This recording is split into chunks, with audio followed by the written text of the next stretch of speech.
la música urbana, yo no es mi música, pero yo la respeto. A todo mundo. Sí. Y se metió en una piscina que había en ¡Ay, un saco sí! blanco. El primer indicio que ya por tradición yo sabía cuando había problemas era que no llegaban los instrumentos adelante. ¡Ay! Le echaba mano por atrás. Cuando lo tenaceaban. Exacto. ¿Y qué él te dijo cuando llegó? Amigos, amigos, amigos. ¿Cómo que dijo Domingo? ¡Ay! ¡Ah! Amigos, amigos.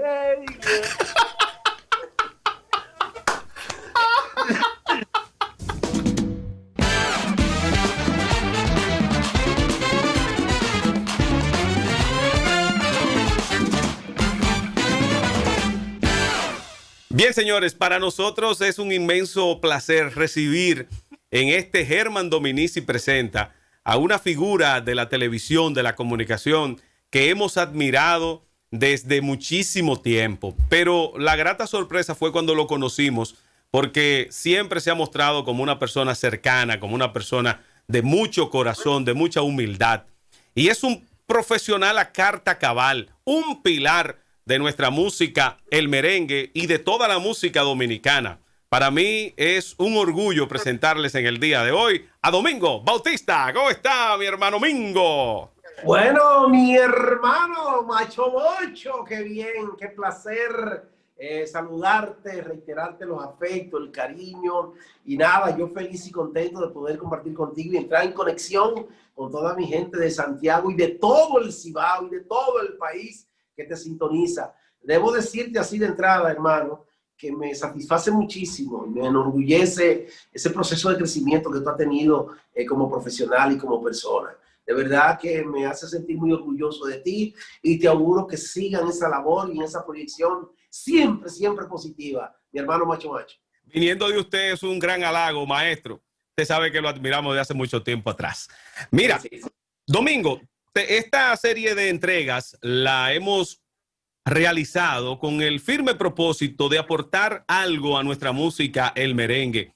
Recuerda que nosotros nacimos en esa industria que se llama el merengue y nos desarrollamos en ella. Y entendemos que aunque los vientos no soplan a nuestro favor, porque en todos los aspectos de la vida hay altas y bajas, tenemos que seguir aportando a nuestro ritmo. Y tú eres un gran protagonista de ello. Yo quiero que tú me narres cuál fue tu inicio en esta industria del merengue. ¿Cómo llega Domingo Bautista a trabajar a nuestra música y sobre todo en una institución de las orquestas de merengue como fue Wilfrido Vargas? Bueno, ciertamente, mira, Domingo Bautista llega a los medios de comunicación en el año 1969, 70, por ahí. Yo me inicié como reportero radial aquí en Santo Domingo. Tuve la oportunidad de trabajar en emisoras como Radio Clarín, HIJB y La Voz del Trópico. Eso de yo trabajar en la radio como reportero radial periodístico me permitió, ¿no?, conocer un poquito del ambiente, de los locutores, los periodistas. Y en ese sentido, pues, ya estamos hablando del año 1972, nacía el proyecto de los beduinos de Wilfrido Vargas. Un familiar cercano de Wilfrido le da la información de que había un muchacho, ¿no?, joven, muy inquieto, que era periodista, que conocía las intríngulis de la radio y que ese muchacho podía ayudarle mucho en la proyección de los beduinos, que era el proyecto que comenzaba en esos años. Pues llegué a la casa de doña Bienvenida Martínez, la señora madre de Wilfrido, ahí en el Sánchez Luperón, y por primera vez tengo contacto con él. Y ciertamente me dice Wilfrido que estaba interesado en que yo, como ya yo tenía algún contacto con los periodistas, con los locutores, porque yo era reportero radial, que yo me sumara al proyecto. Entonces yo llego ahí, específicamente en el año 1973, y asumo lo que en su momento se llamó el director de promoción y relaciones públicas de la orquesta de Wilfrido Vargas, que antes eso no se usaba a nivel de artistas, ese tipo de cargo y de título, ¿no? Eso estaba reservado para las grandes empresas, la Golf and Western, la Rosario Dominicana, la Casa Bermúdez, pero a nivel de orquesta, quien asume ese liderazgo, si se quiere, de hacer un trabajo de relaciones públicas y de promoción, por primera vez con criterio, con metodología, con una visión ya profesional, es Domingo Bautista. Comenzamos... pero tú lo creaste prácticamente, ese puesto. Wilfrido estaba interesado en alguien que le manejara la imagen a nivel de prensa, pero tú creas lo que es la imagen del promotor. Exactamente, exactamente. ¿No? A nosotros nos tocó esa labor promocional, haciendo ejercicio aquí, ¿no? Se fueron tantas cosas que se hicieron. Sí. Por ejemplo, un despliegue permanente de presencia en los medios impresos de la época, que era muy importante. Un calor permanente con los locutores, con la gente que tenía incidencia en la proyección musical, contacto con los empresarios artísticos. Fue una labor titánica y muy ardua y que gracias a Dios fue exitosa. Yo digo que si bien es cierto que el maestro Wilfrido Vargas presentó credenciales muy avanzados, muy revolucionarios en ese momento, pues también la estructura de proyección de esa imagen fue muy vanguardista también. Y ahí nos tocó a nosotros asumir el liderazgo del equipo de trabajo en términos promocionales de la figura de Wilfrido Vargas. Aquello fue en su momento extraordinario. Y de ahí viene esa vinculación nuestra con el merengue, que se ha permanecido por siempre, porque yo digo que soy merenguero hasta la tambora. Sí. Incluso el tema de mi programa de radio, de Domingo Latino, es precisamente esa versión que hizo Johnny Ventura del Merenguero hasta la tambora, que es una composición original de Joselito Mateo, sí. El rey del... Con todo y que tú colocas muchísima salsa en tu espacio, sí, pero tu tema es un merengue. Sí, así es, así es, así es. Entonces yo he tenido, a partir de eso del maestro Wilfrido Vargas, pues tuve una vinculación muy directa con ese movimiento promocional. También me tocó el privilegio de trabajar con el maestro Luis Ovalles cuando se traslada aquí a la capital con su orquesta de Moca.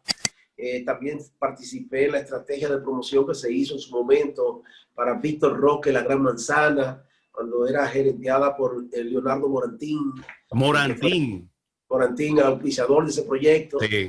Y también me tocó ser el responsable también del lanzamiento de su primera etapa de Monchi, la Orquesta Capricho. Es decir que entre estas cuatro figuras del merengue he estado muy vinculada históricamente y me siento muy satisfecho de los aportes que pude haber hecho como promotor, como proyector de sus talentos. Domingo, esa época en la cual el merengue tenía todo su esplendor, digamos, esa época que comenzó en los años 70, ¿a qué se debió, verdad? A finales de los años 70, digamos, desde ahí despegamos. ¿A qué se debió que tantos grupos salieran cada semana, tanta ebullición en el espectáculo y el merengue como protagonista? ¿Qué entendías tú? ¿Era la parte de la promoción? ¿Era la parte de la producción? ¿Era la parte de los cantantes que teníamos? Según tu experiencia, o era un conjunto de todo. ¿Qué fue lo que intervino para que todo eso diera con el gran final de que tuviéramos una década de los 80 maravillosa en el merengue? Maravillosa, maravillosa, ciertamente. Mira, yo diría que se conjugaron muchos factores. Yo diría que lo primero que hay que decir es que hay un público ávido y necesitado en determinado momento de los géneros musicales, porque cada generación tiene su código, eso hay que aceptarlo. Sí. Muchas veces hay actitudes críticas frente a la música de este tiempo y específicamente el movimiento urbano, pero esa es una realidad de una necesidad emocional y psicológica de las presentes generaciones, porque lo que no funciona no trasciende. Es cierto. Y trasciende porque hay un mercado. Entonces, en los años 70, con ese movimiento que creó fundamentalmente, diría yo, el punto marcado de referencia fue Johnny Ventura. Sí. Johnny Ventura presentó credenciales de un sonido musical que logró empatía con la gente del pueblo y además creó un liderazgo personal y artístico, pues, que todavía hoy tiene preponderancia, tiene trascendencia. Johnny fue el inspirador, Johnny Ventura fue el punto de partida para que de ahí pues comenzara todo este proceso de desarrollo de nuestra música del merengue.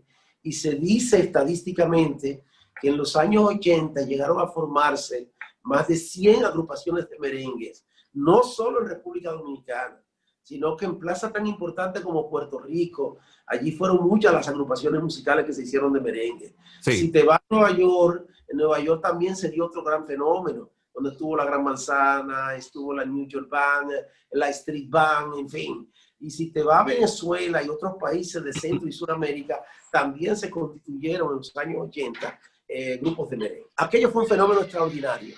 Y entonces todo tenía que ver, o sea, era el aspecto de que tuviéramos intérpretes que se le daba oportunidad en las orquestas, pero que también teníamos grandes maestros que arreglaban para esos cantantes. Eso te iba a decir, porque hay gente que no conoce mucho la historia de este fenómeno. En este fenómeno fueron protagonistas figuras de primer orden y también productores musicales que pusieron de manifiesto su talento, su capacidad para presentar un merengue atractivo y que sintonizara con ese gusto de esa década, de esos años. Sí. Por ejemplo, el maestro Wilfrido Vargas, que es un artista que todo el mundo reconoce, que es un artista talentosísimo y que es un gran creativo y que es un gran productor, en su momento de despegue se auxilió de figuras de la talla, por ejemplo, de Bienvenido Bustamante, del maestro Luis Pérez, del maestro Jorge Taveras, del maestro Rafael Lavasta, del maestro Sonio Valle. Yo recuerdo que en alguna ocasión Wilfrido Vargas trajo aquí al país para trabajar en términos de producción a un gran arreglista puertorriqueño muy exitoso, que fue el que desarrolló la salsa de un personaje pintoresco que había en Puerto Rico, de salsa, y lo trajo especialmente para que le hiciera producciones discográficas, ¿no? Sí. Con ese concepto de orquestación gigantesca, se llamaba Jorge Millet. Sí, claro. El maestro Jorge Millet. A Jorge Millet lo trajo aquí Wilfrido Vargas en esos años para hacer producciones discográficas de merengue, es decir, asimilar, ¿no?, toda esa capacidad, toda esa genialidad musical para llevarla al merengue como un arreglista de esa dimensión. Es decir, que fueron muchos los protagonistas, talentos, cantantes, figuras, músicos y productores que se aliaron, si se quiere, para hacer ese gran fenómeno que hoy conocemos como gran fenómeno de los 80. ¿Tú crees que esa explosión de los años 80 en el merengue se compara con la explosión que han tenido los músicos urbanos ahora en esta década? ¿O... No. Yo creo que, y vuelvo y te repito lo que dije ahorita, hermano, macho.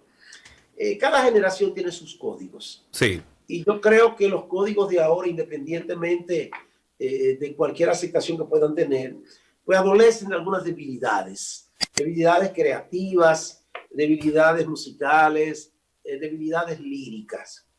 Y hay que respetarlo, ¿no? Sí. Yo no lo critico. Yo he dicho esto. La música urbana no es mi música, pero yo la respeto. Exacto. Porque entiendo que hay una generación que consume eso. Correctamente. Y respetarlo. Entonces, a nosotros, y yo creo que tú también caes en esa generación, nosotros fuimos privilegiados de ser parte de todo ese movimiento del merengue de los años 70 y 80, que se han quedado como joyas que todavía permanecen en la presencia y en el gusto de la gente, porque son muchas las emisoras de radio que hoy en día mantienen programas especializados con esa música.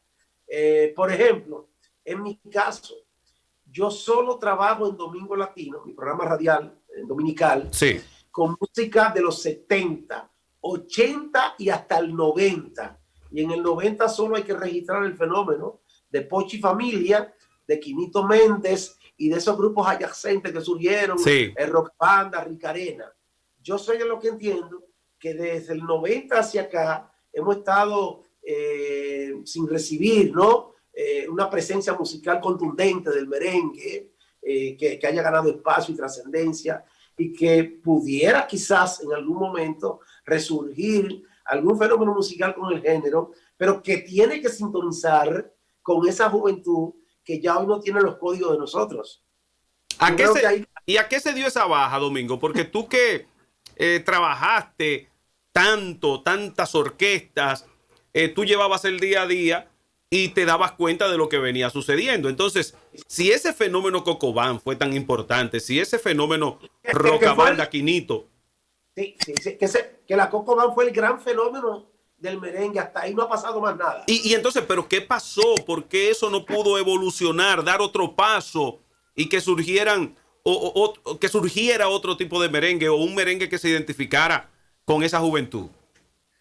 Mira, mi visión, la mía, ¿no? Sí, sí. Mira, todo al final tiene una vinculación en muchos casos con lo económico, ¿no? Ok. Vino el facilismo de la música urbana, que a través de una computadora, y tú eres más tecnológico que yo, sí. Con un programa, tú haces una orquestación rítmica a su estilo, ¿no? Que no requiere arreglos en muchos casos, que no requiere un estudio de grabación de 20 canales, que no requiere 20 músicos en un estudio grabando. Cierto. Y ese facilismo le permitió presentar una opción a las generaciones de los años 2000 para acá, que sintonizó, que logró entrar en un estudio de grabación para una orquesta convencional.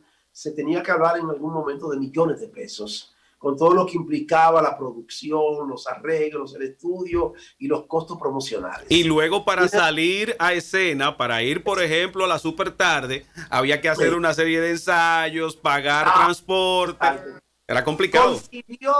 Coincidió con este fenómeno del facilismo urbano, como yo lo defino, que tienen a su favor toda esta apertura a través de las redes sociales, sí. Donde no tienen que necesariamente depender, en muchos casos, de los medios tradicionales promocionales que todos conocemos. Sí. ¿No? Entonces, se dio un cambio ahí. Creo que en su momento el merengue y sus protagonistas debieron haber asumido una actitud de revisión y buscar alguna alternativa para hacer un merengue un poquito más fácil, más cómodo, menos complicado y que pudiera también sintonizar con estas nuevas tendencias. Es mi visión. Yo le decía una vez a mi hermano Rasputin, a quien recuerdo con tanto respeto y cariño, fuimos hermanos en términos personales. Mira, una orquesta convencional, ¿no? Sí. Está integrada por 12, 13 músicos, promedio. Sí. Yo le decía a Rasputin alguna vez, Rasputin, no se puede hacer ese merengue que ustedes hacen con 5 músicos. Es cierto. Para reducir costos. Para reducir los costos, la operatividad, la logística y todo eso. Sí. Y en algún momento, pues, Rasputin y yo debatíamos la idea, ¿no? Sí. Que si no se podía hacer eso, que era imposible andar ya con 14 hombres en una guagua. Definitivamente.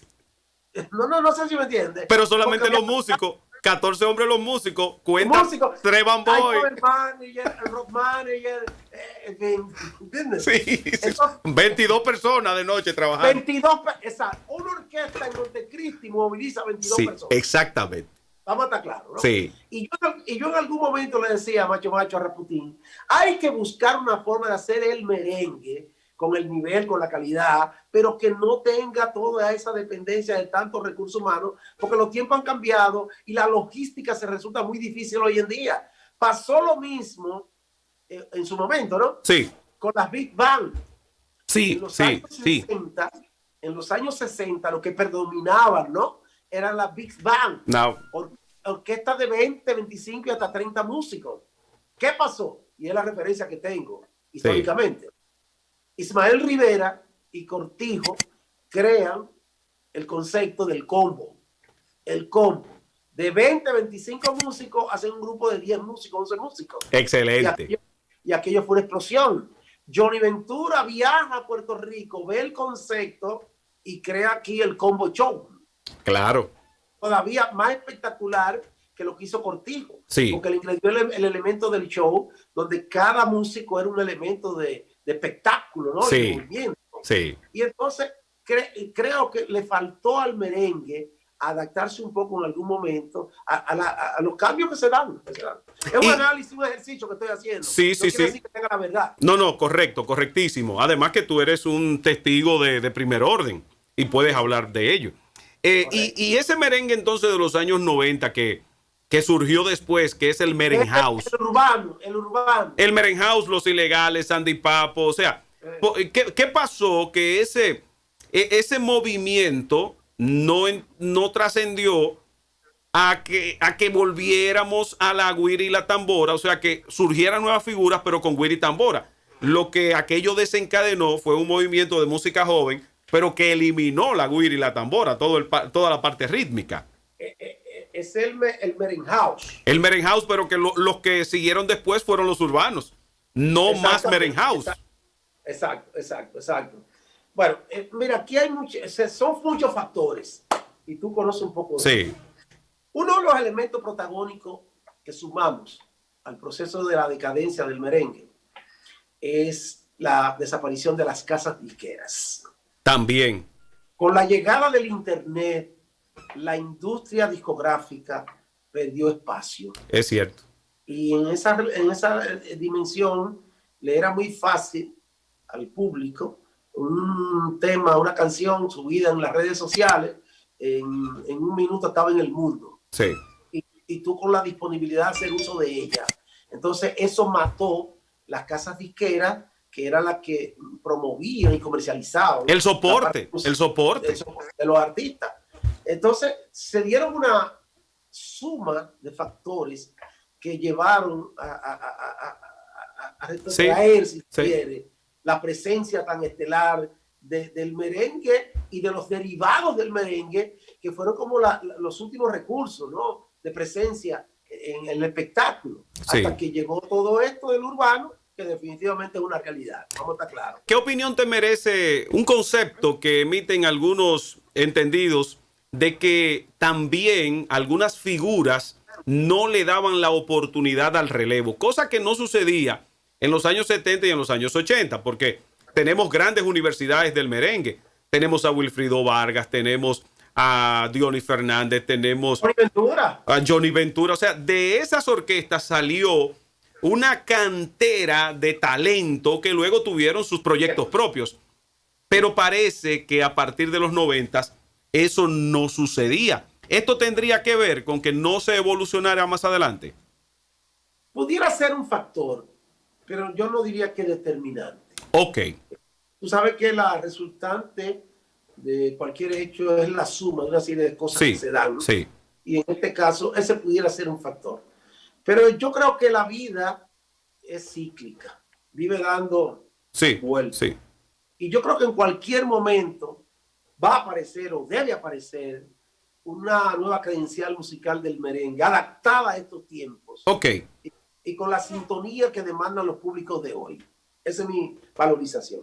Muy bien. Vamos a dejar esta parte acá, hablando del merengue, para que pasemos a la parte de la televisión. Así que no se pierda esta segunda parte de esta entrevista con esta estrella de la televisión, el merengue y la música dominicana, con esas gafas de sol espectacular y los colores de Domingo Bautista. No se la pierda.